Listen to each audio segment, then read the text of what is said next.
haven't been in the coldness in a minute. I haven't even trained in the coldness in a minute, so I feel as though this will help me.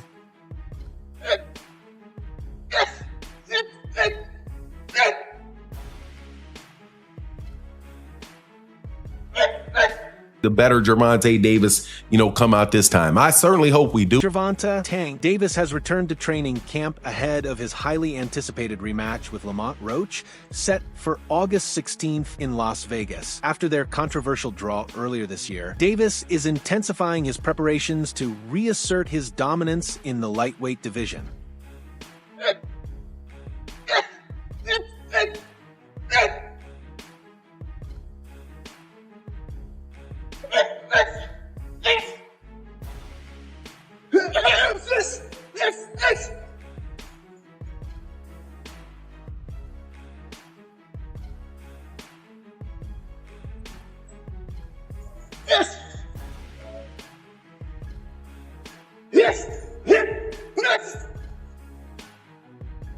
Tank Davis is on a mission to silence his critics in this crucial rematch against Lamont Roach.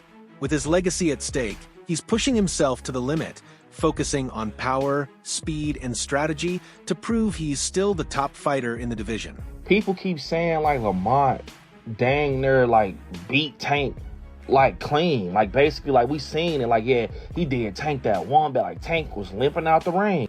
Bro, he didn't even get over on Tank for real. Y'all only saying that because Tank took the knee. And when Tank took the knee, it wasn't how like Ryan Garcia was when he took the knee once Tank went to his body. It was like, dang, like I'm taking him to get right back up. Can you do that in boxing? No.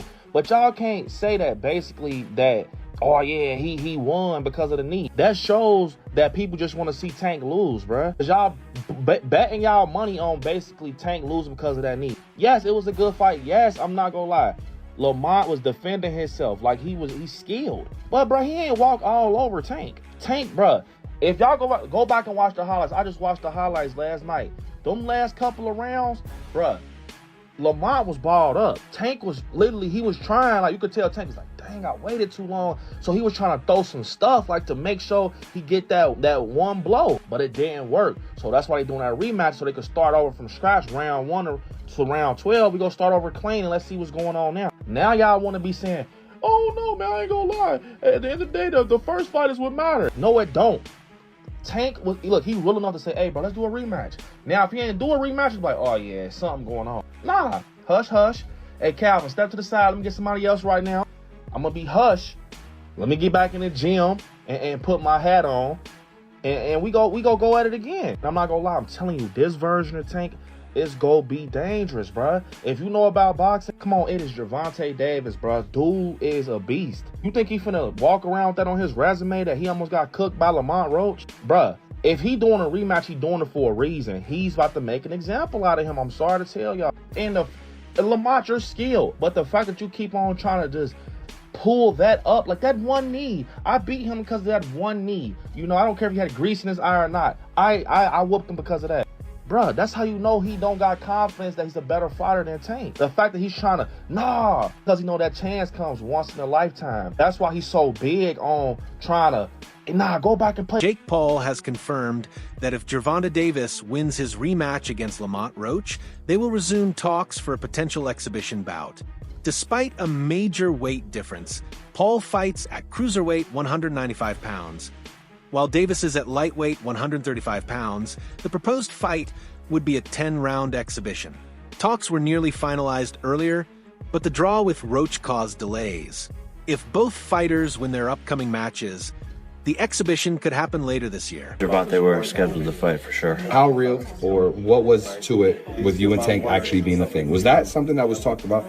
Yeah, no, it was highly talked about and in negotiations and almost ready to make happen, but he has to do his rematch with Lamont and get that W, and then we'll be able to run it back. But me and Gervonta were scheduled to fight for sure. Tank Davis is leaving no stone unturned in his rematch preparations. He's teamed up with Kenny Ellis, one of boxing's most respected trainers, known for his discipline and attention to detail. Under Ellis's guidance, Tank is sharpening his technique and building endurance. Ellis is expected to be in Davis's corner on fight night, ready to make real-time strategic adjustments. This new level of focus signals a more dangerous version of Davis than fans have seen before. One of the best trainers in boxing, second guy in the corner. Is responsible for a lot of the real tactical decisions and tactical analysis that goes on in Gervonta Davis's corner. So you have Coach Calvin, and Coach Calvin is the head trainer, and you have Coach Kenny, who really specializes on preparing game plans specifically for opponents. So to have him talk about what's going on with Lamont Roach, I thought was interesting and insightful, because what he said was that, one, he's not falling for the okie doke. When Mill City asked him, hey, what do you think about the fact that, that Lamont Roach was seen at a basketball game chugging a beer? And I would have added to the question that you see Lamont Roach out giving a bunch of interviews, doing the interview circuit, right? Kind of being a little bit out of character leading into the rematch. Reuniting with Coach Calvin, Ford brings a unique energy to Tank's camp. Their bond runs deep, built on years of trust and experience. Ford has played a vital role in molding Davis from raw talent into a refined fighter. Every major victory Davis has achieved has had Coach Calvin behind the scenes. When asked about preparation, Kenny Ellis said, "We're not falling for the banana in the tailpipe. We know what Roach brings." He dismissed rumors that Roach is out of shape, emphasizing they're preparing for the best version of Roach. Ellis believes the fight will be crisp and competitive, similar to the last, but with a different outcome. Match. Do you think, and this is what Mill City asked, do you think that is something you guys are taking in consideration in preparation for the fight? And what Kenny Ellis said was, look, man, we're not falling for the banana in the tailpipe. We know what Lamont Roach brings to the table, and he says that Lamont Roach is, we're not believing that he's out there drinking or blowing up a bunch of weight and all of that.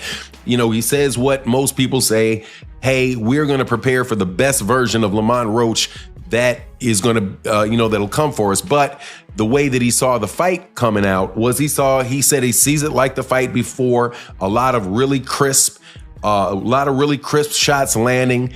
And the fight is going to be similar, but hey, the fight at the same time is going to be very different. This rematch isn't just about winning, it's about restoring Davis's name in the boxing world. The first fight shocked many, as few believed an underdog like Roach could go the distance with a star like Tank. For Davis, this isn't just another match, it's a test of identity. Is he still the feared force in the division, or has his aura faded? A dominant win could silence critics and prove the first fight was just an off night. 3 matches that you fought? 0. What do you have to do to create enough separation where this don't happen again? Whew, that's a good question. It's going to be based on my training camp. I have to push myself a little harder if that didn't get me the win. And I have room. I definitely have room. I'm not going to lie, I have room. You believe you fought the best Gervonta, or do you think you got some more gears? 100% for a fact. I think he might have some more gears, but I fought the best Gervonta that night.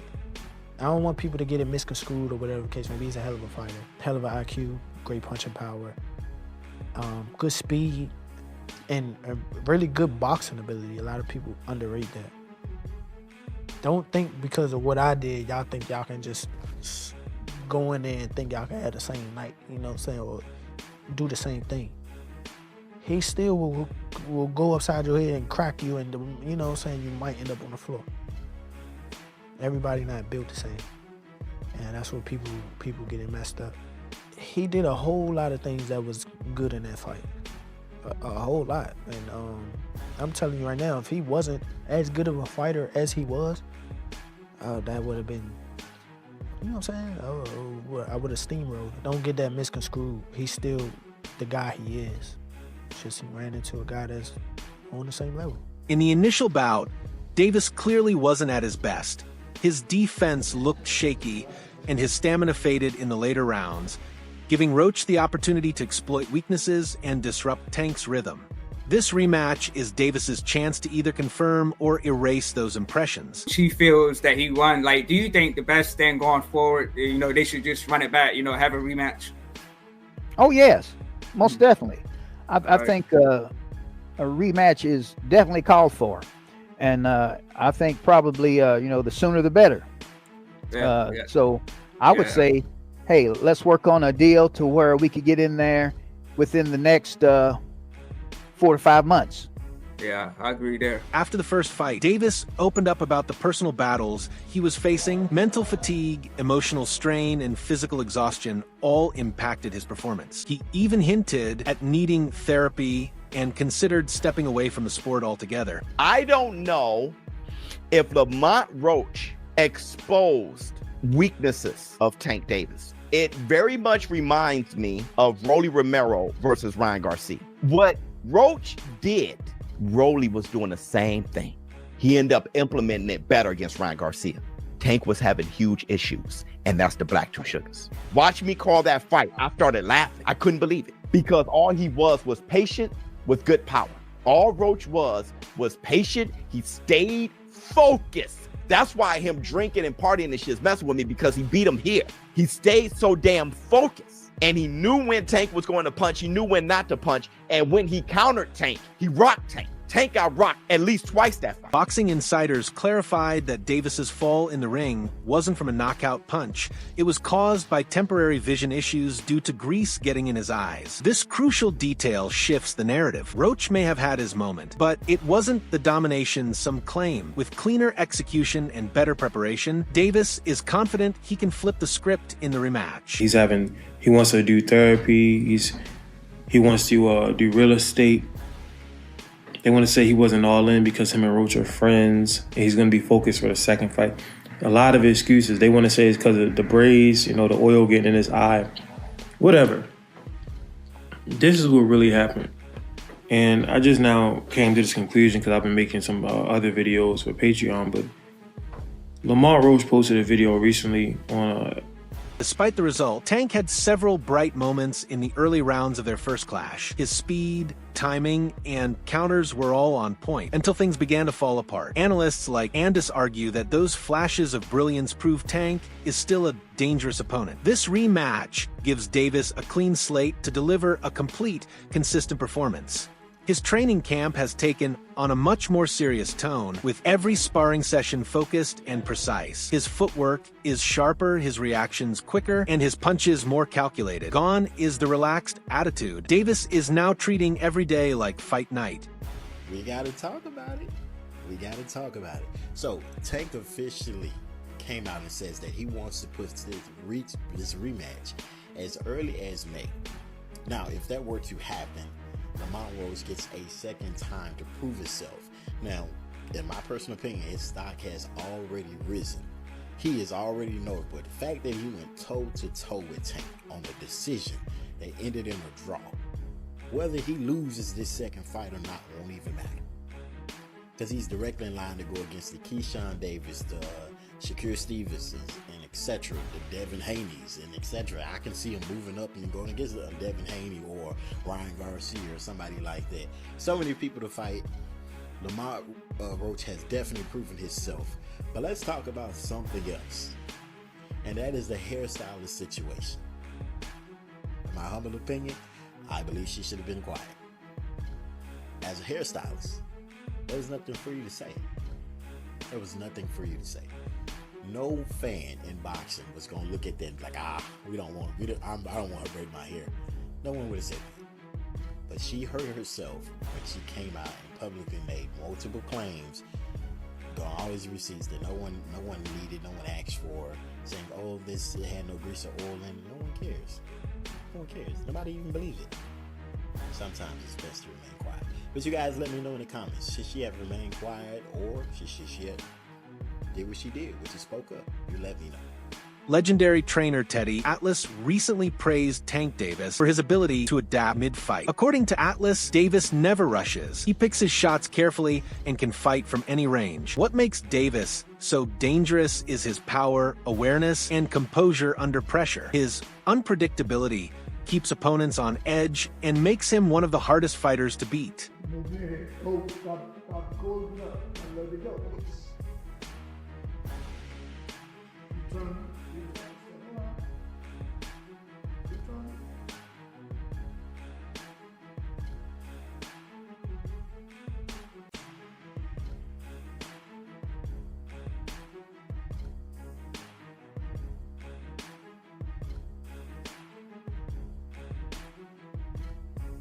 For Davis, this rematch is deeply personal. The draw in their first encounter bruised his ego and sparked questions about his status in the sport. That frustration has fueled his motivation. He's training with more urgency and intensity than ever before. This isn't about belts or rankings. It's about defending his legacy and proving he still belongs among boxing's elite. This is Tank Davis fighting for redemption. Try to get to us, but we're going to frustrate him. He doesn't get frustrated. He takes his time. He's deliberate. You know, a lot of times at the beginning, people thought he was just a seek and destroy missile. They thought he was just a guy that got to you. And they thought that he would get over anxious. He don't get over anxious. He takes his time. He slowly closes those gaps. You know, inch by inch, step by step.